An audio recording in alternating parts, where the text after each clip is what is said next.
Okay, here we are again. GOBA members, welcome to another incredible show planned for you on the GOBA Blueprint. Today's show is yet again going to hit another topic that's really important, and we're going to just continue this conversation on workforce. So when we talk about workforce and the labor issues, it was a no-brainer to bring one of my personal friends, somebody I've known for several years now, an incredible human being, a community leader here in Central Florida, and that is Tadar Muhammad. Thank you so much for joining me. Thank you, Chastity. It's a pleasure.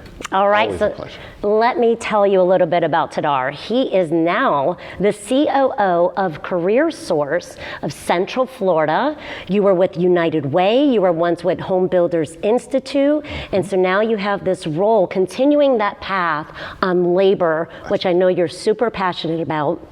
And CareerSource Central Florida actually focuses on 5 counties here in the surrounding area. So we got Orange, Osceola, Seminole, Lake, and Sumter. Am I correct? That is correct. So tell me a little bit about your role with CareerSource.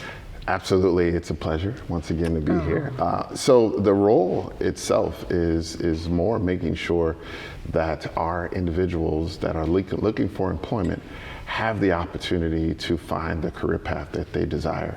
And also it's to help businesses find the talent in our community to help those individuals. So almost in the middle, we play both sides of it, trying to make sure that everyone has the opportunity for self-sufficiency. And one of the conversations that we continually have is the skills trade. We have an aging out group of individuals, carpenters, electricians, plumbers, and how do we make those careers look sexy, right? That, you know, get those students appeal to want to do something that you can have an incredible career as a carpenter, electrician, plumber, HVAC, and there is a dire need. You will have a job until the end of your, taking care of your family and then until the end of life. And so that's what we really want to focus on is the opportunities, the benefits. And I think CareerSource does an incredible job. So the important part of why I wanted you to hear today is because I think we need to learn more about those opportunities and those initiatives of what you all are tasked with and how we can play an important role into those. So we're going to dive right in. Let's go. All right. I'm so excited to have you here.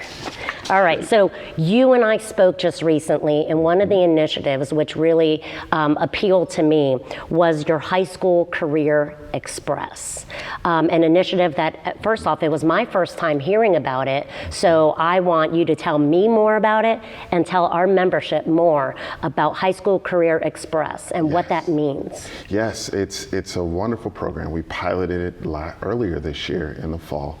We were lucky enough to get funding from the Orange County government to sort of pilot an idea that gives individuals, young people in high school, an opportunity to learn about various businesses in our community. So exposure is a key element to everything you talked about. So labor shortage is really about how do we expose them to those pathways? How would they ever know what is around the corner if they've never had the opportunity to do so? So in partnership with Orange County Public Schools, we take young people. In fall we did 50 individuals. We took them, Evans and Colonial High School, we took them to the business. So with the Orange County Public Schools, we picked them up on Wednesday afternoon after school, so they get out of school an hour early. Right. The bus comes, they pick them up, and they take them to a business. And in that business, they have roughly 2.5, 3 hours to showcase whatever it is about that industry that they want to show them. So we took young people to be a barista for the day with Starbucks out at Disney. We took them to Lake Nona Hospital with HCA Healthcare. We took them to Addition Financial. We took them to Universal. We took them to many, many different industries for them to really get a sense of what it's like. Fast forward now, so here we are in the fall of this year. Now we're taking those same 2 schools, but we've added 2 more. We've added Oak Ridge and we've added Dr. Phillips. Wow. And so we have 100 kids going out every Wednesday for about 10 weeks to different industries around our community for the sole purpose of exposing them. These are 11th and 12th graders, so these are individuals that are getting ready to make some decisions about what career path they want to take. Some have no idea. And so they've never ever seen these different industries or organizations firsthand. So that's what High School Career Express is really about. And I think that's why I love this program, because we are really passionate about hands-on, getting to a job site, learn the work, you're outdoors, you're working with your hands, and it's until you get your hands on a job site, building a home, moving dirt, right? Building that home is where you start to get your passion. And I think that, first off, I want to be on that list. Absolutely. I want to take those students. Already got you locked in. Okay, perfect. So, and we'll work with our membership on where we're going to go and how that day is going to look. So definitely sign us up for that. But I think it's a unique opportunity for our membership to get involved in something like that, because it's so meaningful. You know, we constantly are telling everybody we are community builders, and this is exactly why. We want to show the youth. You know, we have a 501c3, the GOBA Foundation, that focuses on children and education because we are community builders. Well, and you want them to know that you're in the community. Sometimes they just don't know. They don't know that things that are being built around them are through the channels of GOBA. They have no idea that they have the home that they live in is and could be potentially their next business opportunity. That's exactly right. That's exactly right. So, all right, so career placement, we're talking resume assistance, career coaching, hiring events. You all do this for the community, for the youth, and for several different industries. Absolutely. So one of the things I want to focus on is the young adult aspect of what you all do and tying that into your summer youth programs. Because again, another thing that you said to me that I said, I picked up on it, was work experience for the youth over the summer, and they get paid? That's right. And what ages is that? Yes, it's anywhere from 14 to 19. So think about high school. So high school, you're 9th grade. What do you want to do? You don't know. You want to explore. So we take them on this journey where those young kids have a chance to explore a variety of career paths. That oftentimes is work in partnership with schools. It's in partnership with colleges. So they get to explore various different industries. Then from there, so they go into, maybe next year, they go into engage. So now they've narrowed it down. They say, okay, I really want to go and engage in a pathway that I'm really excited about. So if it's construction, so next summer, they're 10th grade now, maybe they're 11th grade. Now you take them down and you say, okay, you young man or young lady, you have an opportunity to explore now that specific path. So you're gonna spend your next summer 5 weeks in looking at a particular pathway. Then you say, okay, well, you've now explored, you've engaged, now I want the hands-on, I want the work experience. So the next time around, we're going to have the business be the host site, and that particular group is all experiences. So they're literally making a wage. We have a third-party group, Manpower, that does all of the employer of record, takes care of all of the back office sort of things, and the individual gets to work 5 weeks, $15 an hour roughly, up to, and they work 5 weeks and get experiences with a particular host site, some 200 different host sites across our 5-county footprint. Wow, so you're making it easy on the employer. Absolutely. You're bringing the students in Absolutely. on a summer program, and those students are being paid by you. Absolutely. Either through a stipend, so if Okay. they're younger, they get a stipend, but then once they get to an experience, they're actually getting a wage. So I have a 14-year-old, and I think if I told him that he was going to get paid for a summer program, I think his eyes would just light up. Right? We need to get him signed up. So let's get him going. I love it, because we're going to put him right into construction and start bridging that gap a little bit. So, but you say they get paid and they get a stipend, and none of this can be done, right? All the initiatives, all the efforts, every initiative, and you already told me you have so many different initiatives that you all do, but funding is absolutely needed. You have funding coming from the federal government that trickles down to the state, right? And then the state trickles down to the areas that are needed and deserving of those dollars. And you obviously, are one of the, are the grant recipients of that. And so how long does that take you? What more do you need? How do we grow the funds? Absolutely. Tell me what that looks like. Yeah, it's a great question. There's no way that all the resources that come down from the federal down to the state to the local, there's 21 local workforce systems in the state of Florida. We're the second largest, frankly, outside of Miami. We are the second largest workforce system. However, there are a ton of opportunities. So just imagine that there's 60,000 high school students, 60,000 high school students in Orange County alone. If you think about that and say, okay, well, we serve about 1,500, the largest we've ever had in our summer youth program. Right. So 15 in Orange County is about half of those. So when you think about it, we're not even touching the amount of individuals that need an internship, the amount of individuals that need an opportunity to be supported. So any way that we can tie in together opportunities, private funding opportunities, public funding opportunities, local funding, all of those contribute to, and we have some of those, which is a blessing, and we're thankful for our partners that have sponsored and supported us. But there's definitely a need for more. Keep in mind also that those dollars that come from the state and the federal levels, they have certain requirements that are attached to it. Right. And so that restricts us from doing some of the things that we may want to do. Because there are so many restrictions attached to it, it makes it a little bit more challenging. So we always look to try to diversify revenue in other ways to be able to support more, whether it's supportive services, whether it's unrestricted funds to be able to do simple things like lunch, to pay for the lunches for the individuals. A number of different things, but the resources that are available from the state will never cover the entire need of all of the industries that are in our community. Right, and you're in Central Florida, which is big in construction, hospitality, tourism is obviously a big deal here, and so we definitely need the funds to bridge that gap, like I say, in the labor and what we're seeing. And obviously, I'm passionate about all of it, but primarily construction. Yes. And so, I love my community, but construction is where we're seeing a dire need. You have all sorts of technology companies coming into Central Florida, and if you don't incorporate some sort of technical aspect to a job site or to a workforce, and primarily in construction, you're going to be losing out on a different set of labor opportunities. Construction is one of our sector strategies that we're very passionate about too, simply because we know that construction in some cases is the hub and spoke to many other industries. And so we know that, and we know that we have to work together with our partners to be able to support our community in that way.